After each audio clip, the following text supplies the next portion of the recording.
आरक्षण घोटाला हुआ है और क्या अब छिन जाएंगी लाखों नौकरियां, लाखों सरकारी नौकरियां। देखिए इधर पहली नौकरी देने में किल्लत है, तो क्या जिसकी है नौकरियां क्या वो छिन जाएगी? और एनडीए में बगावत का खतरा क्यों है? रिमझिम के 5 पॉइंट्स में देखिए सरकार में क्या सच में हुआ है आरक्षण घोटाला। दूसरा, कैसे छिन जाएंगी लाखों नौकरियां। तीसरा, विपक्ष ने आरक्षण पर सरकार को कैसे फंसा दिया है और कैसे ये पूरा का पूरा चुनावी मुद्दा बनने वाला है। चौथा, एनडीए में बगावत का खतरा आखिरकार क्यों है। और पांचवा, ये हर दूसरी सरकारी भर्ती कोर्ट तक क्यों पहुंच जाती है और रद्द क्यों हो जाती है।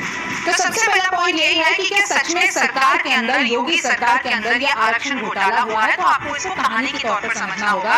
ये हेडलाइन तब आई 16 अगस्त 2024 को, जब इलाहाबाद हाई कोर्ट रद्द कर देता है एक मेरिट लिस्ट। अब आप कहेंगे इस मेरिट लिस्ट में क्या था? तो इस मेरिट लिस्ट के द्वारा ही 69,000 सहायक अध्यापकों की भर्ती हुई थी, यानी इतने अध्यापकों को, इतने सहायक अध्यापकों को नौकरी मिली थी इस मेरिट लिस्ट के बलबूते। और अब इलाहाबाद हाई कोर्ट ने इसको रद्द कर दिया है कि भैया वापस से मेरिट लिस्ट बनाओ। अब जो 4 सालों से नौकरी कर रहे थे, आपको ये कम नंबर लग रहा है 69,000, अब जो 4 सालों से नौकरी कर रहे थे, ये जो जितने भी शिक्षक थे, अब वो बीच में अटक गए हैं। अब अगर नई जो मेरिट लिस्ट बनती है उसमें उनका नाम आता है या नहीं वो इनको नहीं पता, और इसमें से कितनों की नौकरी भी जा सकती है। योगी सरकार को 3 महीने का समय दिया है इलाहाबाद हाई कोर्ट ने और बोला है कि भैया नई मेरिट लिस्ट लेकर आओ, तब करेंगे फैसला कि आगे क्या होना है। अब आप पूछेंगे कि इस मेरिट लिस्ट में ऐसी क्या प्रॉब्लम थी जो 69,000 सहायक अध्यापक की नौकरी खतरे में आ जाती है। तो देखिए आरोप ये लग रहे हैं कि जब इनकी भर्ती हुई थी, जब इनको नौकरी मिली थी, तो योगी सरकार ने पिछड़ों का हक मार दिया, यानी जितने भी SC, ST, OBC वाले हैं, योगी सरकार ने उनका हक मार दिया। यानी OBC को अगर 27% का आरक्षण मिलना चाहिए तो उस समय योगी सरकार ने सिर्फ 3.86% का ही दिया, और SC यानी शेड्यूल कास्ट को जो 21% आरक्षण मिलना चाहिए उसकी जगह सिर्फ 16.2% आरक्षण दिया, यानी इन सबका हक देकर जनरल वालों को दे दिया, ऐसा आरोप है। और बेसिक शिक्षा नियमावली 1981, आरक्षण नियमावली 1994 का उल्लंघन हुआ है, क्योंकि अगर इसके हिसाब से बताती हूँ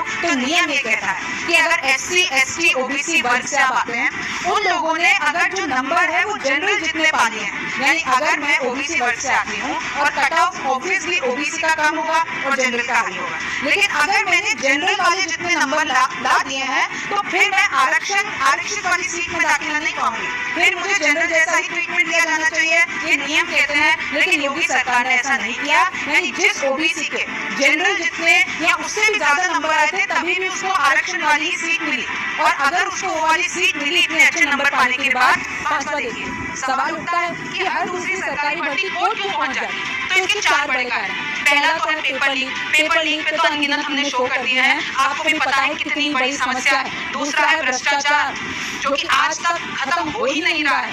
फिर है गलत मेरिट लिस्ट, यानी अपने हिसाब से मेरिट लिस्ट बना देते हो, पीछे से रिश्वत भी ले लेते होंगे। चौथा है आरक्षण में गड़बड़ी, जो अभी मैंने पूरा का पूरा शो करके आपको समझाया है। तो देखिए ये 4 बड़े कारण हैं। सिस्टम सरकार की खामियां हैं, ये कहना है योगेंद्र यादव का। अब सरकार खुद भर्ती टालने के लिए भी ऐसा करती है। योगेंद्र यादव जो कि पॉलिटिकल एनालिस्ट भी हैं, वो ये कहते हैं कि सरकार कभी कभी खुद भर्ती में ऐसा कर देती है कि सामने भी दिख जाए कि हमने तो भर्तियां निकाली थी, और फिर पीछे से ऐसा कोई पेज चल देती है कि वो पूरा का पूरा मामला कोर्ट में अटक जाए, ताकि सरकार को नौकरी ना देनी पड़े, सरकार को सैलरी ना देनी पड़े। देखिए पैसे और इच्छा शक्ति के अभाव में नहीं चाहती नियुक्ति, सरकार ऐसा मानती है, जानबूझकर ऐसे पेज लाती है ताकि जो मामला है वो चलता रहे, यानी लेट होता रहे। भारत में सरकारी और निजी नौकरियों में अंतर है।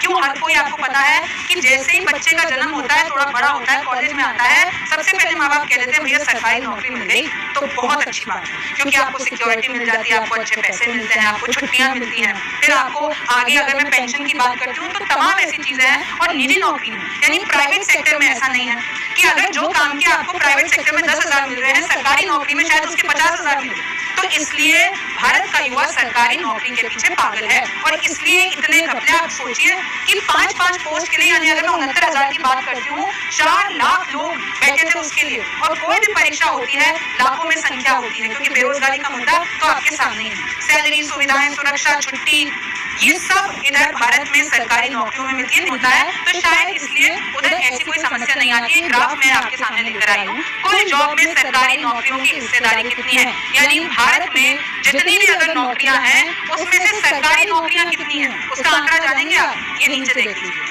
3.8%।